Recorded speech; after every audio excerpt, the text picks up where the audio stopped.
Welcome to the deep dive. Have you ever been handed a beautifully wrapped present, smiled, said a heartfelt thank you, and internally realized that this wonderful gift is going to cost you an entire weekend of grueling work? Oh, absolutely. I mean, we've all been there, right? Right. You receive like a complicated gadget that requires hours of setup. Or a puppy that needs house training. Exactly. Or a home-cooked meal that leaves your kitchen looking like an absolute disaster zone. Today, we are taking you on a deep dive into a text that exposes this dark, chaotic underbelly of family gift-giving. Yeah, and on its surface, the source material we are examining today is actually a classic children's story. Yeah, it's the read-aloud transcript of the Berenstain Bears and Mama's Day Surprise by Stan and Jan Berenstain. Our mission today is to act as your book analysts. Treating a children's book as an object of serious sociological analysis might seem like a stretch at first glance. But, when we strip away the illustrations and the simple prose, what remains is fascinating. It really is. We want to bypass the simple narrative of a family making breakfast and look at the actual mechanisms of behavior at play, because it's a masterclass in project management. Totally. It highlights the mental load and the invisible emotional labor that keeps a family ecosystem from completely collapsing. So, setting the scene, Mother's Day is approaching in the Bear household.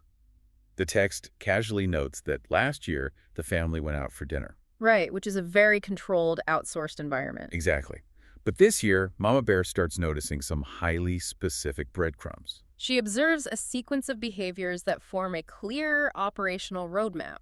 First, she spots a marker in the cookbook. And it's specifically left on the page for honeyed French toast with blueberries. Yep.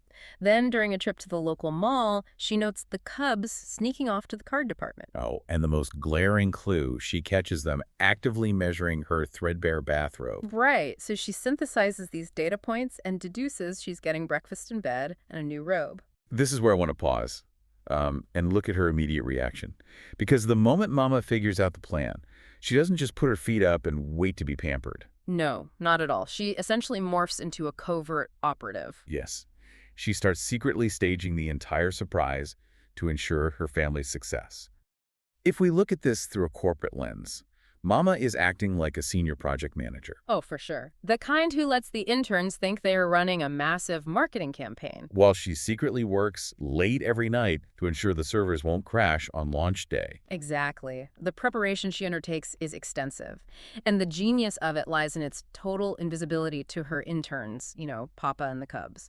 Let's talk about the incident with the bed tray. Okay, yeah. Mama understands the logistical requirements of breakfast in bed. They will need a tray, so she proactively hunts down the old, specific tray they usually only use when someone is sick. And the location of that tray is crucial. It's hidden on a top kitchen cabinet shelf, buried behind her nice jars and bottles. It is objectively not accessible for a group of bumbling interns. Right? She retrieves it. But the condition of the tray offers a really profound piece of subtext. The source material explicitly mentions the tray has dried oatmeal stuck to it. Wait, from a previous occasion when Papa had a cold, right? Exactly. Consider the history embedded in that detail. Papa was sick, Mama performed the labor of caring for him, the tray was put away dirty, and now, to facilitate her own celebration. She has to perform the unacknowledged labor of scraping off that old oatmeal. Yes, she cleans it and then strategically repositions it where she knows Papa and the Cubs will easily find it. Wait, I have to stop you there. We are calling her a genius logistician, but isn't she just enabling them? How do you mean? Well, by clearing the obstacles and cleaning the tray in secret, isn't she just guaranteeing that Pop and the Cubs will never actually learn how to execute a plan or clean up after themselves? It feels like she's creating her own monster here. That is the classic critique of what sociologists call maternal bait-keeping. It's the idea that mothers sometimes take over tasks because they want them done to a certain standard, which prevents other family members from developing competence. Yeah, exactly. We have to look at Mama's core motivation in this specific context. Her goal isn't to teach a masterclass in domestic responsibility on the eve of Mother's Day. Okay, that's fair. Her goal is to protect their emotional experience. She wants them to experience the joy of giving, untainted by the frustration of failing to find a tray. So she is prioritizing their joy over her own convenience. And she doesn't stop at the tray. She conducts a full clandestine inventory check of the kitchen. Right, because she knows the recipe for the honeyed French toast. She knows it calls for honey, bread, eggs, sweet cream, sweet butter, powdered sugar, and blueberries. She checks the cupboards. Honey and bread are accounted for. But the powdered sugar, it's described in the text as being caked up like a rock. Oh, wow.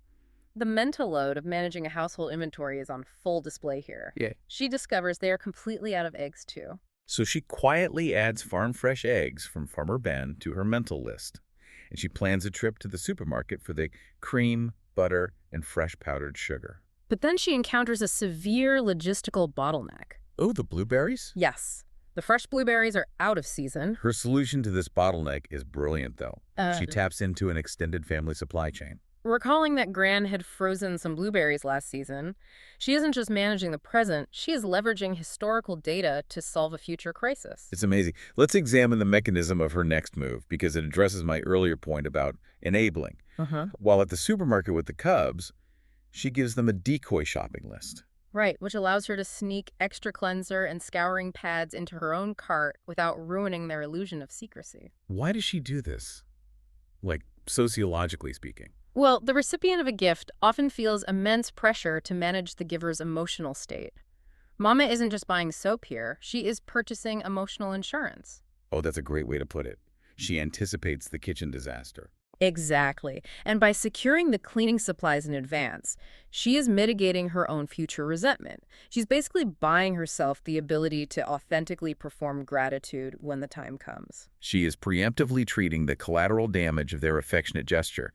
She even physically removes herself from the room when she suspects they are wrapping presents. Actively protecting the boundaries of their secret. So, Mama has completely bulletproofed the supply chain. She has secured the inventory, mitigated the risks, and set the stage. But, as any project manager knows, a flawless strategy is entirely dependent on the execution team. Which brings us to the night before the big day and Papa's highly questionable tactical strategy. Calling it a tactical strategy is very generous. It is basically a disastrous, agile sprint. It's true. While Mama is occupied putting baby Honey Bear to bed, Papa outlines his plan to the cubs in whispers. He intends to set his wristwatch alarm for 5:00 a.m. And he specifically notes he will set the alarm low to avoid waking Mama. Right, and then the team will sneak downstairs in total darkness so they don't bump into furniture. The sensory deprivation element of his plan is staggering in its lack of foresight. I mean, he assumes that moving in absolute darkness will somehow reduce the noise profile of three bears navigating a staircase in a kitchen. It makes no sense. But the central irony is that the 5 a.m. alarm doesn't need to be set low, because Mama is already awake. She is lying there in the dark, perfectly still, pretending to be asleep. She is now locked into a performance of her own, actively monitoring the server crash in real time as the interns attempt to launch the campaign. The psychology of her choosing to stay in that bed is fascinating. I mean, she is listening to an auditory nightmare unfold. Papa slips and nearly falls all the way down the stairs. And it's only avoided because the cubs physically catch him. There is just a cacophony of bumping and thumping. Her intervention at this stage could prevent significant property damage, yet she remains horizontal. She hears the egg beater, which, is an expected operational noise, but then comes a terrifying big clunk. She instantly deduces that Papa has dropped a bowl and casually notes internally that it wouldn't be the first time. The climax of this auditory sequence is the distinct, unmistakable smell of burnt toast wafting up the stairs. Enduring that sensory input requires an iron will. It really does. She is experiencing the tension between her desire for an orderly home and her commitment to their emotional project. Eventually, the suspense overrides her restraint.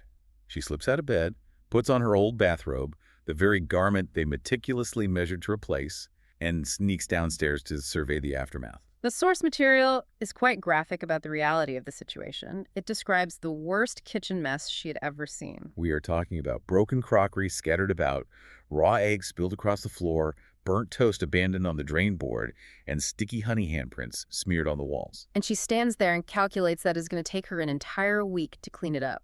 Let's look at this objectively. We laugh at the sticky honey handprints, but at what point does this loving gesture cross the line? Is this just gross negligence disguised as affection? Well, evaluating their actions purely through the lens of efficiency yields a clear verdict. It is an objective, catastrophic failure. Right. Papa's whispered 5 a.m. strategy was entirely detached from his team's technical capabilities. However, framing this solely as a failure misses the sociological purpose of the event. The narrative relies on the gap between Papa's earnest intention and the chaotic outcome. Because gift-giving within a family unit is rarely about flawless execution. Exactly. It is about the messy, often inconvenient process of attempting to show affection.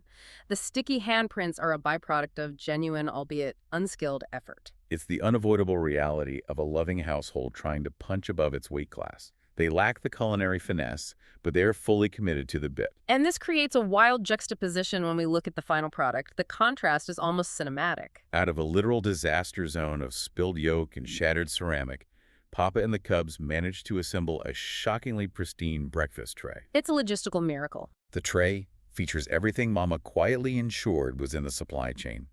The honeyed French toast, Grand's meticulously sourced off-season blueberries, a cup of sassafras tea, and they even added a small vase of red roses. It is picture perfect, but when Mama sees this flawless tray emerging from the wreckage, she is forced to immediately transition back into her role as the oblivious recipient. She has to frantically scurry back upstairs, climb into bed, and arrange herself to look like someone who has been peacefully dreaming for the last hour. She is delivering an Oscar-worthy performance here. Truly.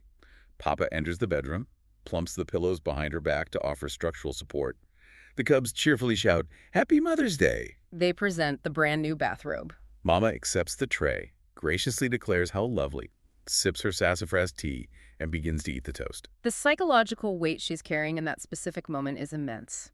We need to unpack the cognitive dissonance of her situation. Yeah, she is chewing French toast, smiling warmly at her family, while her brain is simultaneously visualizing the dried egg yolk cementing itself into the kitchen grout downstairs. Accepting a gift that you know is inextricably linked to a massive impending chore requires a very specific, highly evolved kind of grace. It's emotional scaffolding. She is actively holding out the illusion of their success. The text notes that she sighed, looking at the tray, and thought it was so beautiful that it was almost worth the terrible mess they had made. She makes a conscious, instantaneous decision to focus entirely on the beauty of their intention. She refuses to let the dread of the week-long cleanup bleed into their moment of triumph. This is emotional intelligence at its peak. She recognizes that if she were to mention the broken bowl or the sticky honey, she would instantly deflate their pride. She is prioritizing their identities as successful providers of joy over her own reality as the eventual janitor. But just as you, the listener, and Mama have accepted this somewhat tragic fate, the idea that the ultimate cost of family love is a week of scrubbing with those secret scouring pads, the narrative throws a massive wrench into the machinery. A twist occurs that forces us to completely reevaluate the entire family dynamic. The catalyst for this paradigm shift is the youngest member of the family, baby Honey Bear.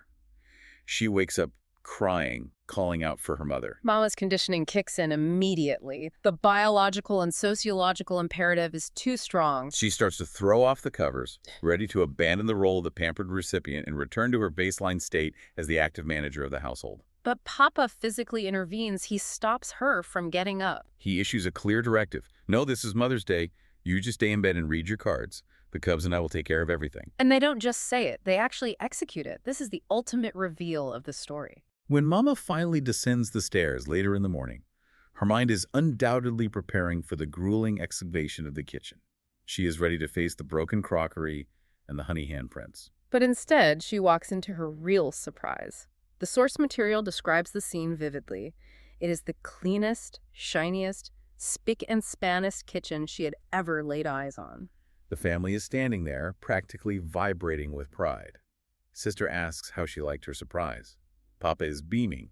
Mama declares it the most wonderful surprise any mama ever had, resulting in a massive collective family hug. This completely flips the script on how we judge Papa and the Cubs during the 5 a.m. disaster. It forces a complete reassessment.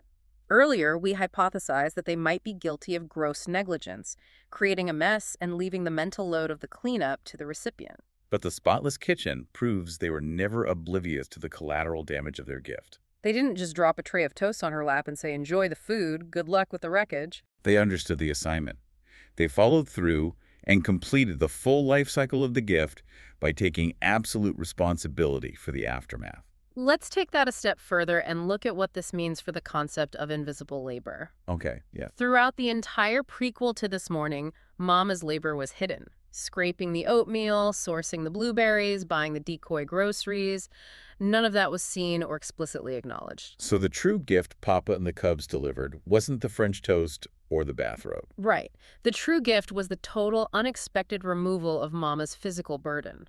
By stepping up to clean the massive disaster they created, they validated her quiet facilitation. It's as if the interns finally realized the scope of the project, stepped up to the plate, and acted like co-project managers. They closed the loop. It makes that final bear hug feel deeply earned rather than just a polite convention. For the first time, she didn't have to manage the cleanup of her own celebration. It brings the sociological themes of our analysis full circle. The comedic, often frustrating journey, detailed in the Berenstain Bears and the Mama's Day Surprise, serves as a remarkably astute testament to the reality of family dynamics. It dismantles the myth that a loving family operates like a perfectly executed Broadway production. The reality is almost always a messy, friction-filled collaboration. It is a delicate, ongoing collaboration between the people who quietly, tirelessly set the stage, like Mama anticipating the egg shortage, and those who enthusiastically, if very clumsily, attempt to put on the show in the pitch black at 5 a.m. Both of those roles are structurally essential. If Mama doesn't engage in her secret supply chain management, there are no blueberries, no tray, and ultimately no breakfast. But if Papa and the Cubs don't attempt their chaotic, wholehearted, high-risk mission to celebrate her, there is no joy, no disruption of the routine, and no opportunity for the family to demonstrate their love. The magic and the endurance of the family unit exists entirely in the messy intersection of those two forces. I love looking at it through that lens. As we wrap up this deep dive, we want you to take a moment and think about the covert operatives in your own life. Who are the people who quietly anticipate the bottlenecks? Who are the ones who secretly pre-purchase the scouring pads or track down the off-season ingredients just so someone else's loving, perhaps slightly misguided gesture can actually succeed? Take a moment to appreciate the invisible stagehands making the seamless illusions in your daily life possible. Because without their constant, unacknowledged calibration, the show simply crashes on launch day. And that leaves us with one final, lingering question for you to ponder based on everything we've unpacked today. We saw how Papa and the Cubs eventually stepped up to clean the kitchen, closing the loop on their gift. But if Mama Bear hadn't secretly intervened days earlier to scrape that old bed tray and source Grand's frozen blueberries, Would the family's surprise have truly failed? or is it possible that receiving the perfect gift almost always requires the recipient to do just a little bit of secret, invisible management behind the curtain, simply to give the givers a chance to shine? You might never look at a flawless magic trick or a plate of French toast the same way again.